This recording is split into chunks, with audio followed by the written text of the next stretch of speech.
우리가 아무리 이 세상에서 미련을 가지고 살아도 원하든 원치 않든 우리가 이 세상을 떠나는 날이 다가오죠. 그리고 어떤 사람들은 내가 이 세상을 떠나면 끝이다. 그래서 그렇게만 생각하는 사람들도 있지만 우리가 믿는 것은 내가 이 세상을 떠나는 날은 내가 하나님 앞으로 더 가까이, 그동안에는 마치 희미한 거울에서 보는 것 같은 그 하나님을 우리가 이제는 대면하여 그 하나님의 영광에 참여하는 그 순간인 것을 압니다. 그래서 하나님을 믿는 사람의 인생, 하나님을 믿는 사람의 죽음, 그것과 하나님을 알지 못하고 하나님을 믿지 않는 사람들의 인생과 죽음은 하늘과 땅 차이가 되는 것이죠. 언젠가 주님을 만나게 되는 그날, 세상에는 그런 말이 있잖아요. 오는 건 순서가 있어도 가는 건 순서가 없다. 그 말이 무슨 말입니까? 내가 젊다고 해서 좋아할 것 없습니다. 나는 당신보다 아직 10년은 더 젊었으니까 나는 많이 남았다. 그렇게 생각할 수가 없는 것입니다. 내가 이제 주님께 갈 날이 되었구나.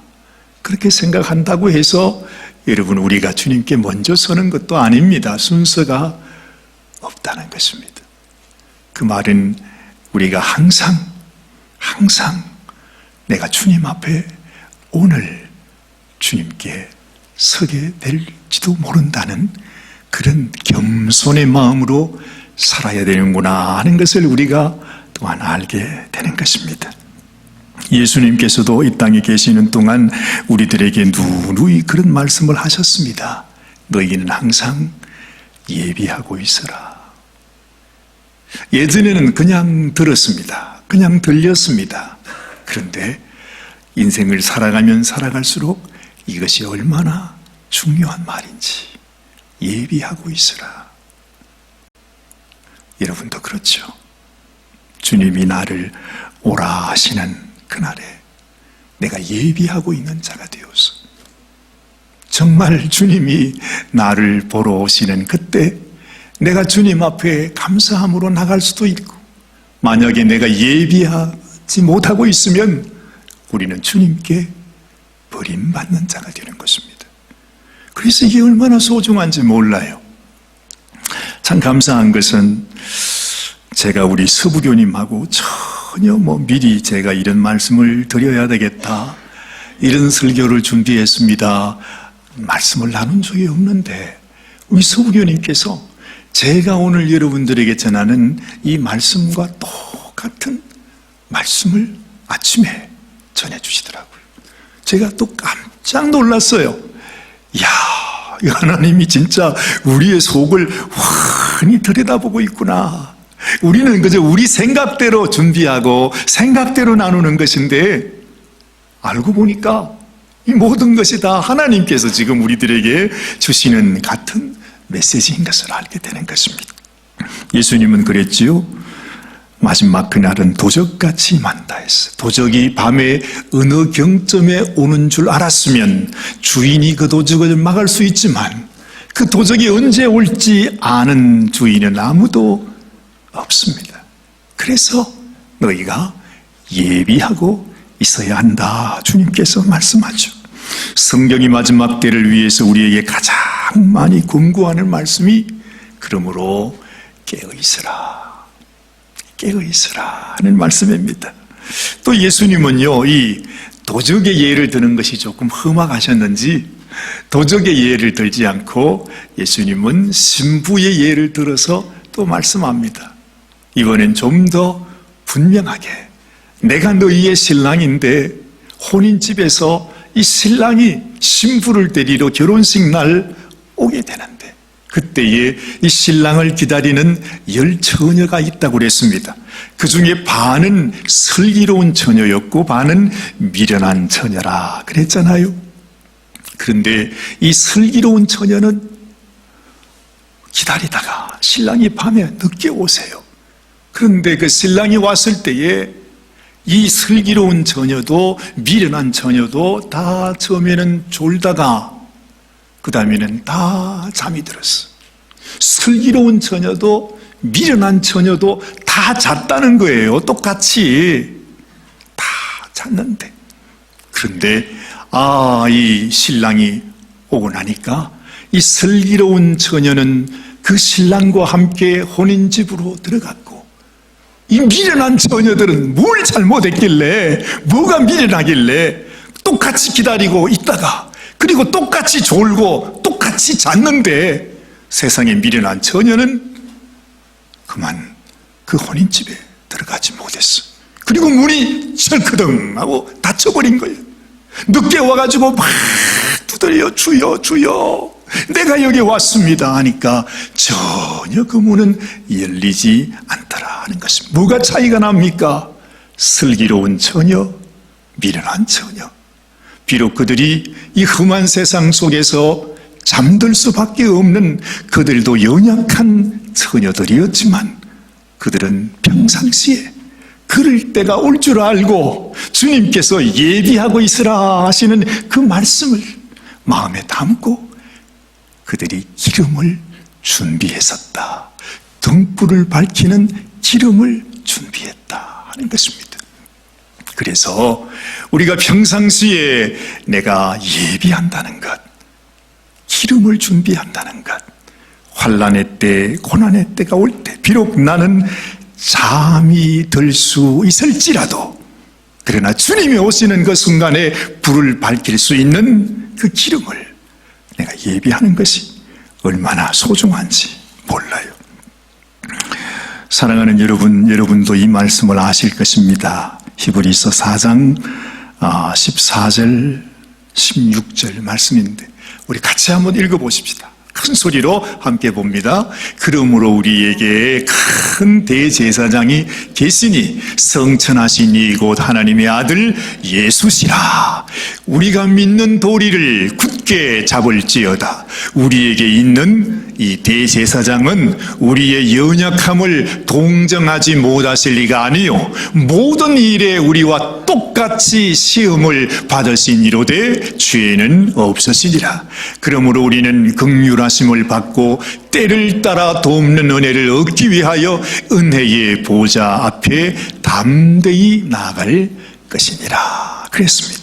여러분, 이 말씀이 뭔가 하니 죄 없는 예수님께서 우리의 대제사장이 되신답니다. 그 말은 우리가 하나님께 나아갈 때 우리를 인도해 주시는 우리의 인도자가 된다는 말씀입니다.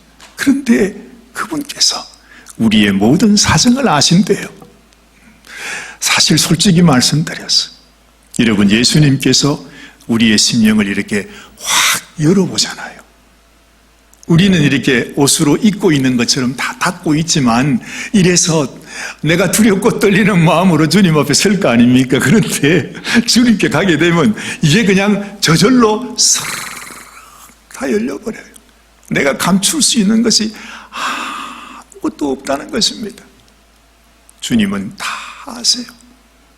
귀한 것도 아시고 또 더러운 것도 아시고 잘한 것도 아시고 잘못한 것도 아시고 나의 기쁨도 아시고 나의 눈물도 아세요. 그 모든 것들을 주님이 다 아세요. 주님께 뭐라고 설명할 필요가 없어. 변명할 필요도 없어. 아무것도 말할 필요가 없어. 그냥 주님께서 우리를 그냥 보시는 거예요. 근데 너무너무 감사하게도 여기 보니까 우리에게 있는 대제사장은 바로 예수님이죠. 우리의 연약함을 동정하지 못하시는 이가 아니래요. 모든 일에 우리와 똑같이 시험을 받으셨대요. 근데 우리는 넘어졌지만 주님은 죄가 없으시대요. 그러므로 우리는 그 긍휼하심을 받고 때를 따라 얻는 그 은혜를 얻기 위해서 은혜의 보좌 앞으로 예수님께로 담대하게 달려나간다는 것입니다. 주님이 우리를 보시고 우리 허물을 보시고 우리를 거절하시는 것이 아니고 내가 어떤 허물이 있든지, 어떤 죄악과 어떤 부끄러움이 있든지 하나님 앞에 긍휼하심을 얻기 위해 나아가기만 하면 주님은 우리를 다 받아주신다는 거죠. 그래서 여러분, 우리가 주님 앞으로 나아간다는 것, 어떤 상황, 어떤 형편 속에서도 주님 나를 불쌍히 여겨주세요. 예수님과 함께 못 박힌 살인 강도가 무슨 명분으로 예수님께 부탁을 해요? 그치요? 벼룩도 낯짝이 있다는데 무슨 명분으로 주님 나를 불쌍히 여겨달라고 그래요? 그런데 그 강도가 주님하고 바라봤을 때, 주님 앞에 자기의 마음을 드렸을 때 주님은 아무 말씀하지 아니하시고 너는 나와 함께 낙원에 있으리라 하셨단 말이죠. 그 말씀 속에서 주님이 우리들에게 원하는 것이 뭔가? 내가 그 어떤 경우에도 주님을 바라보고 나아가는 자가 되어야 한다 하는 것입니다. 그런데 여러분, 저는 이 말씀을 생각할 때마다 제 마음속에 찾아오는 안타까운 생각이 있어요. 우리는 다 똑같은 인생인데, 아니 주님께 다 나가면 되는데, 그런데 어떤 사람들은 주님께 칭찬받는 사람이 있고 어떤 사람은 주님께 책망을 받고 버림을 받는 사람이 또 있더라는 것이죠. 세상에 똑같은 인생인데 말입니다. 똑같이 잠잤잖아요. 똑같이 졸았잖아요. 똑같이 연약함, 똑같은 죄인입니다. 그런데 하나님이 칭찬해 주는 사람이 있고 또한 책망을 받는 사람이 있습니다. 여러분들은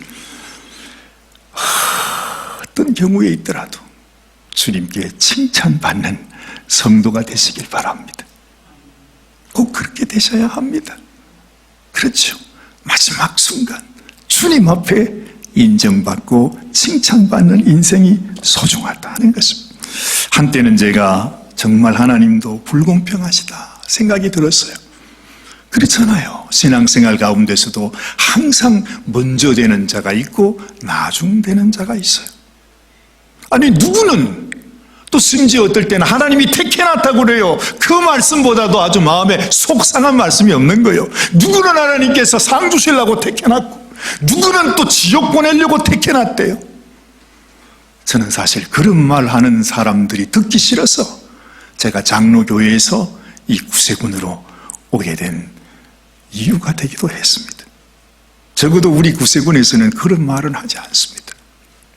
누구든지 하나님의 은혜를 사모하고 주님 앞으로 나가기를 원하면 비록 지옥에 가기로 택함을 받아놨던 정해진 사람이라 할지라도 그 순간에 내가 주님을 바라보고 주님 앞에 은혜 있기를 원합니다 하고 나오게 되면 지옥 갈 사람도 천국으로 올 수 있다는 것입니다.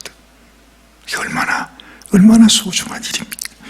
그리고 생각해 보니까 여러분, 하나님은요, 믿는 사람이나 믿지 않는 사람이나 어떤 사람이나 이 세상 사람이나 교회 안에 있는 사람이나 다 똑같이 하나님이 5월의 햇살을 주십니다.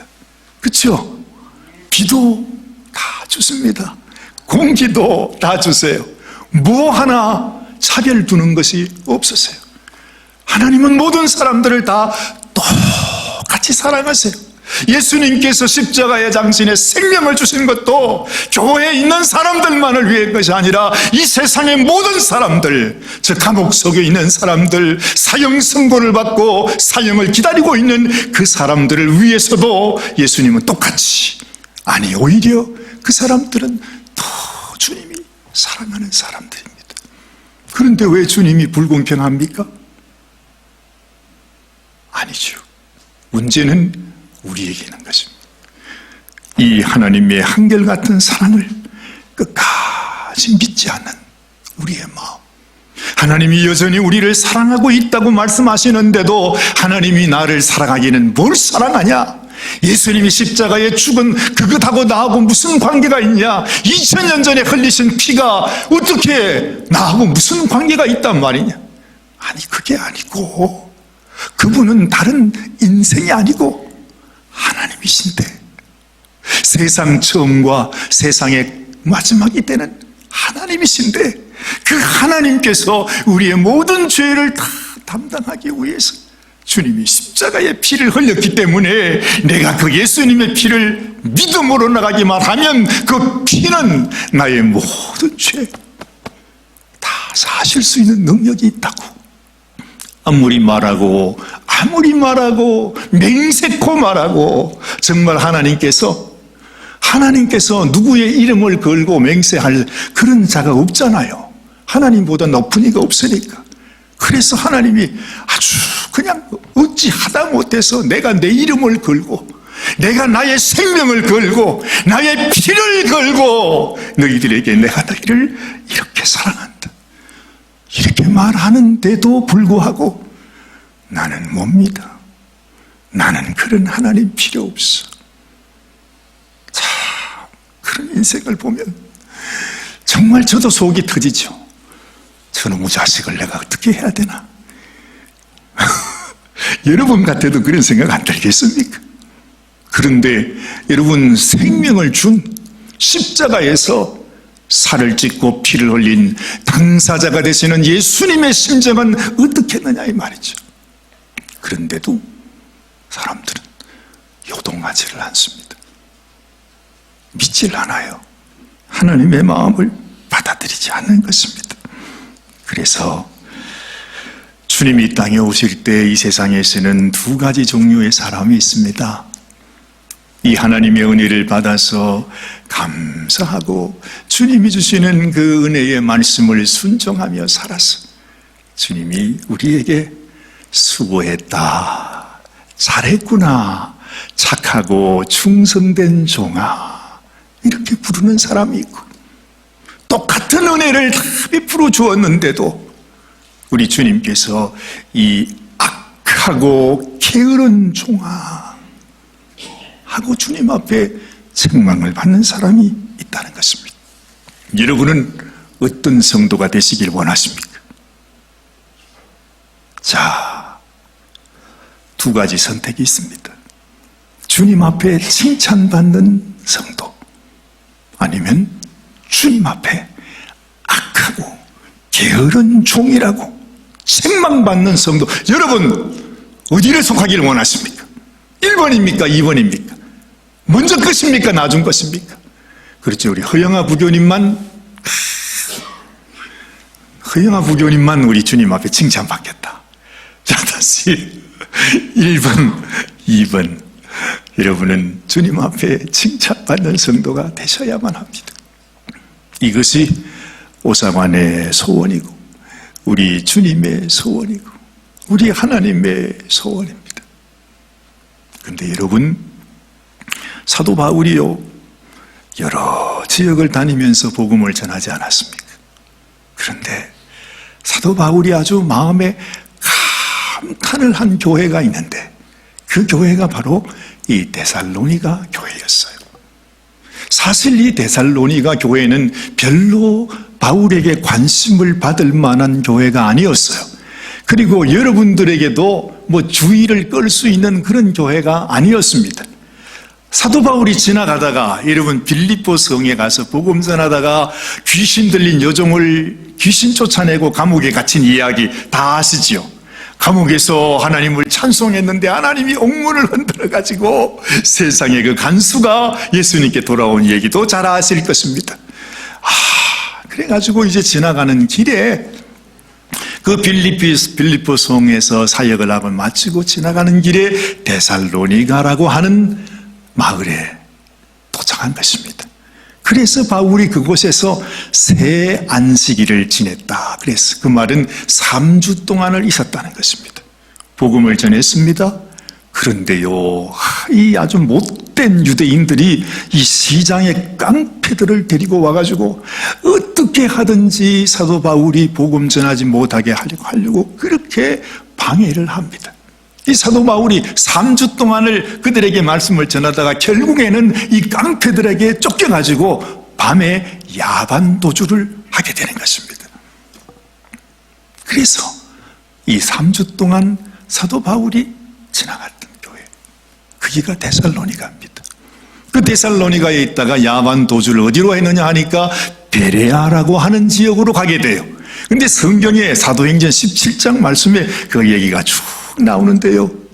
베레아 지역을 갔더니 이 베레아 지역 사람들은 데살로니가에 있는 사람보다도 사람들이 훨씬 좋대요. 그렇게 신사적이래요. 하나님 말씀을 얼마나 잘 받는지 이 베레아 사람들이 참 아주 좋은 사람이라고 칭찬을 하고 있어요. 사도행전 17장 말씀. 그 말은 무슨 말이에요? 데살로니가에 있는 사람들은 그냥 지나오긴 했지만 별 볼 일 없는 사람들이었다는 그런 뜻도 있는 것입니다.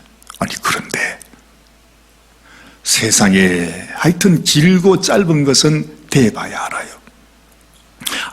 아무 기대도 않고 별로 그렇게 기대할 것이 없었는데 들려오는 소문에 베레아 사람들 이야기보다도 데살로니가에 있는 사람들 소문이 들려오는 거예요.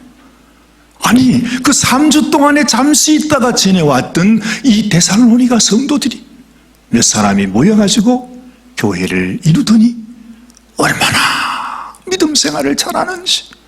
세상에 아이고 이건 젖도 많이 안 주고 같이 있어주지도 않는 아이고 그놈의 새끼가 말이죠, 훨씬 잘 자라가지고서 막 크는 그 모습인 것입니다. 그래서 이 데살로니가 성경을 쭉 읽어가다 보면 사도 바울이 얼마나 고마워하는지, 얼마나 감사해야 하는지 몰라요. 여러분 한번 말씀을 한번 보세요. 오늘 본문 말씀에 우리 2절 말씀부터 이렇게 시작하지 않아요? 같이 한번 읽어봐요. 우리가 너희 무리를 인하여 항상 하나님께 감사하고 기도할 때 너희를 말함은 너희의 믿음의 역사와 사랑의 수고와 우리 주 예수 그리스도에 대한 소망의 인내를 우리 하나님 아버지 앞에서 쉬지 않고 기억한다 그랬어요. 사도 바울이요, 그걸 보기를 내가 원한다, 그걸 위해서 기도한다 그러지 않고 너희의 그 믿음의 역사와 사랑의 수고와 우리 주 예수 그리스도에 대한 소망의 인내를 내가 기억한다는 거예요. 그 말은 무슨 말이에요? 그들이 그런 역사와 그러한 수고와 그러한 인내를 가지고 살아가고 있다는 것을 바울은 알고 있었던 것입니다. 자, 하나님의 사랑하심을 받은 형제들아, 뭐라고 그래요? 너희를 택하심을 아노라. 자, 여기에 놀라운 말씀이 나옵니다. 하나님께서 그들을 택하셨대. 사도 바울이 택함을 받았다 하는 뜻은 이런 뜻입니다. 그들이 택함을 받아서 그들이 그렇게 한 것이 아니고 그들의 믿음의 열매를 보니까 그들을 통해 믿음의 역사가 나타나요. 말로만 내가 믿습니다 하는 그것이 아니라 내가 예수님을 믿기 때문에 내가 이렇게 살아갑니다. 내가 예수님을 믿기 때문에 내가 이 환난과 고난 속에서도 주님을 기뻐합니다. 내가 예수님을 사랑하기 때문에 이렇게 수고합니다. 이렇게 힘들고 어려워도 어려운 자들을 주님이 내게 주신 사랑으로 그들을 섬기고 있습니다. 아무리 삶의 어려움과 시련이 있어도 예수 그리스도 안에서 소망을 가지고 있기 때문에 나는 끝까지 견디고 참으면서 인내합니다. 이런 믿음의 열매들이 데살로니가 성도들에게서 물씬 나타나는데 세상에 그 얘기가 말이죠, 데살로니가에 멀리 떠나 있는 사도 바울에게 그 얘기가 전해지는 거예요. 얼마나 귀했으면 그게 말을 통해서 전해지냐 이 말이죠. 세상의 데살로니가 교회를 얼마나 사랑했길래 세상에 이런 일이 있습니까? 그런데 사도 바울은 아닌데 난 거기 3주밖에 안 있었는데 말씀 전하다가 깡패들이 와가 나를 쫓아내는 바람에 야반도주를 내가 지내왔던 것밖에 없는데, 그런데 데살로니가 성도들이 이 믿음 가운데 사는 것입니다. 참 너무 귀하지 않습니까? 그래서 바울이 이렇게 말하는 겁니다. 하나님의 사랑하심을 받은 형제들아, 너희를 택하심을 아노라. 사랑하는 여러분, 여러분은 하나님께 택함을 받으신 분들이십니까? 하나님이 여러분을 택하셨다는 것을 믿으십니까? 그렇다면 내 마음속에 믿음으로, 사랑으로, 소망으로 내가 주님의 마음을 아니, 주님, 내가 주의 뜻 따라, 주님의 말씀 따라 순종하며 살아갑니다 하는 그 삶의 열매가 있어야 할 것입니다. 찬바람이 부는 교회, 절대로 교회는 그럴 수 없습니다. 아무리 세상에 찬바람이 불어도 살을 애는 것 같은 힘들고 어려운 세상을 살고 있다 할지라도 교회의 문을 열고 들었으면 교회에서 마치 5월의 바람처럼 그 햇살로 아주 가득한 봄바람이 우리의 가슴 속에 확 들어와야 된다는 겁니다. 어떻게 그 바람이 나오나요? 우리를 통해, 우리의 마음을 통해서 우리 주님의 사랑이 나타나면 우리 교회를 통해서 그런 바람이 나오지 않겠습니까? 저는 하나님 앞에 너무 부끄럽지만 그래도 여러분, 세상 사람들은요, 아까 말씀드렸던 그 미국 할아버지는 여러분 누구신지 모르실 테니까 제가 이런 말씀을 합니다만 얼마나 속이 상했는지, 세상에 그 집에 그 연세가 많은 할아버지, 자기 아들이 얼마나 이 아비 말을 안 듣는지 너무너무 속이 상해가지고 그 아들을 그냥 퉁명이를 막 쳤는데, 세상에 그놈의 자식이 글쎄 아버지가 지를 때렸다고 119에 경찰에다가 연락을 했어. 그래 경찰에게 붙잡혀 갔어요. 감옥을 살다가 아이고, 경찰서에서도 참 기가 막히지 않습니까? 당신 징역 계속 살 거요, 아니면 셀베이션 아미 가서 같이 일할 거요. 그래서 이 할아버지가, 그러면 내가 우리 셀베이션 아미 가서 같이 일 돕겠습니다. 그래서 오신 분이에요. 참, 얼마나 기가 막힙니까, 그지요?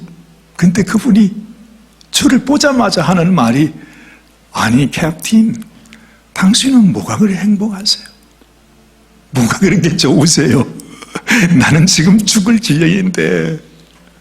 그렇게 말씀하더라는 것입니다. 여러분, 저 같은 사람도 우리의 표정 하나를 통해서도 주님의 봄바람은 불어가는 것입니다. 여러분들이 하나님의 통로라고 하는 사실을 아시죠? 우리가 나의 표정, 이것으로도 사람을 죽일 수도 있고 살릴 수도 있어요. 하물며 나의 말, 나의 행동, 나의 삶, 이것이 얼마나 소중한, 이것이 바로 성령의 봄바람인 줄로 믿습니다. 자, 두 번째, 여러분, 바울은 이렇게 말하잖아요. 이런 열매가 있는 이유가 자신이 전했던 복음의 말씀이 말로만 너희에게 이런 것이 아니고 능력과 성령과 큰 확신으로 되어가지고서,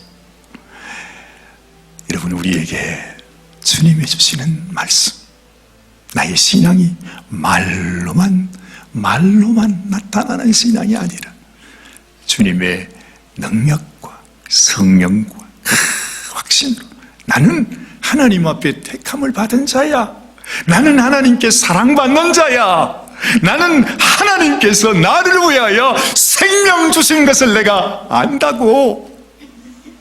우리는 누구나 그렇게 말할 수 있어요. 여러분, 그 믿음이 우리에게 소중하잖아요. 하나님, 나는 당신이 나를 얼마나 사랑하셨는지 압니다. 당신이 나를 위해 십자가에 그 피를 흘리신 것이 바로 나를 사랑하기 위함이었다는 사실을 내가 압니다 하는 그 고백, 그 고백을 들으시면 예수님이 베드로에게 한 말처럼, 시몬아, 네가 복 있는 자다, 네가 복 있는 자다. 내가 너에게 천국의 열쇠를 준다고 하지 않았어. 그래서 여러분들에게도 이런 믿음과 이런 확신 가운데 머물게 되시기를 바랍니다. 자, 그리고 이렇게 말하지 않아요. 그들이 우리 주님을 본받는 자가 되었다. 그래요. 우리 주님 앞에서 가장 귀한 믿음은 주님을 본받는 믿음. 어떤 사람은요, 평생을 예수님을 믿었는데 그 모습을 이렇게 보면 예수님의 모습이 전혀 나타나지 않아요. 그 말은 평생 교회는 다녔는데, 평생 말씀은 들었는데, 평생 성경을 가지고 다니기는 했는데 주님을 본받는 자가 되지 못했다는 걸 우리는 알게 되죠. 그런데 데살로니가 교회가 사도 바울에게 칭찬받은 거 한번 보세요. 자, 6절, 7절 말씀. 또 너희는 많은 환난 가운데서 성령의 기쁨으로 도를 받아 우리와 주를 본받은 자가 되었다. 그래. 예수님을 본받은 자가 되었어요. 그러므로 너희가 마게도냐와 아가야 모든 믿는 자의 본이 되었는지라. 예수님을 본받고 그 다음에는 다른 사람들에게, 다른 성도들에게 본이 되어줬어요. 지난번에도 말씀드렸죠. 이 양들은 자기 앞에 있는 양의 엉덩이만 보고 따라간다 그래요. 그래서 본을 보여주는 자가 얼마나 소중한지 몰라요. 그렇잖아요. 바로 그 사람이 누구냐? 예수님의 제자들인 것이죠. 우리가 제자 말은 많이 하지만 제자가 어떤 사람이 제자입니까? 예수님을 본받고 내가 본받은 대로 다른 사람에게 본이 되어줘서 저 양이 나를 따라오기만 하면 나와 함께 예수님께로 그 길로 진리로 생명으로 나아가. 그게 사는 길이잖아요. 내가 본이 되지 못하면, 내가 예수님 믿는다 말하면서 다른 사람들에게 본이 되어주지 못하면 나는 그들을 이끌고 멸망으로 가는 자가 된다는 것이죠. 이제 설교 마칠 때가 됐다고 신호가 왔습니다. 그렇죠? 사랑하는 여러분, 하나님이 우리에게 주시는 말씀이 이것입니다. 너희도 나를 본받는 자가 되고, 그리고 다른 사람에게 예수 믿는 것은 이런 것이다, 주님이 내게 주신 은혜는 이런 것이다 하는 것을 보여주는 자가 되라. 그래서 나의 표정, 나의 말, 나의 행동 때문에 저 예수님을 모르는 사람이 나 때문에 나를 따라 예수님께로 오는 사람이 되면 그보다 귀한 것이 어디 있겠어. 예수님이 우리에게 부탁하신 명령, 충성된 자에게 네가 배운 것을 부탁해라. 그러면 그 사람이 또 다른 사람에게 가르칠 수 있으리라. 이런 놀라운 은혜가 여러분들에게 함께 하시기를 주님의 이름으로 축원합니다. 기도하십시다. 하나님 아버지, 감사합니다. 참으로 복음이 나를 통해 전수되어지는 것, 이보다도 귀하고 소중한 일은 없습니다. 그래서 그 연약한 나라 이스라엘 백성들이 다른 것은 주님 앞에 아무 잘난 것 없고 예수님을 십자가에 못 박여 죽인 민족이지만 하나님께서 이 백성을 통해서 하나님의 놀라운 축복을 부어주고 있는 것은 그들이 그 수천 년 동안 우리 하나님의 백성이라고 하는 것을 자기의 자녀들에게 전수하고 전수하는 것 하나만큼이라도 우리들에게 보여주기 위함인 것을 깨닫습니다. 나를 통해 복음이 전해지는 것, 이보다 소중한 것은 없다. 이것이 하나님 앞에 복 있는 자의 삶이라고 하는, 하나님께 칭찬받는 성도, 하나님께 칭찬받는 교회는 주님이 주신 이 은혜, 이 복음이 나를 통하여 또 다른 사람에게 전해지는 것이라. 주의 주신 말씀을 우리 마음에 기억합니다. 사랑하는 성도들 한 분 한 분 그 삶 속에서 이런 축복이 일어나고 우리가 주님께 서게 되는 그날 네가 잘하였도다. 착하고 충성된 종아, 네가 나의 나라에서 큰 것으로 네가 받을 것이다. 내가 너에게 맡기겠다. 하나님께 축복을 받는 귀한 우리 사랑하는 성도들이 되게 하여 주시옵소서. 우리 주님 예수님의 귀하신 이름 받들어 간절히 기도드리옵나이다. 아멘.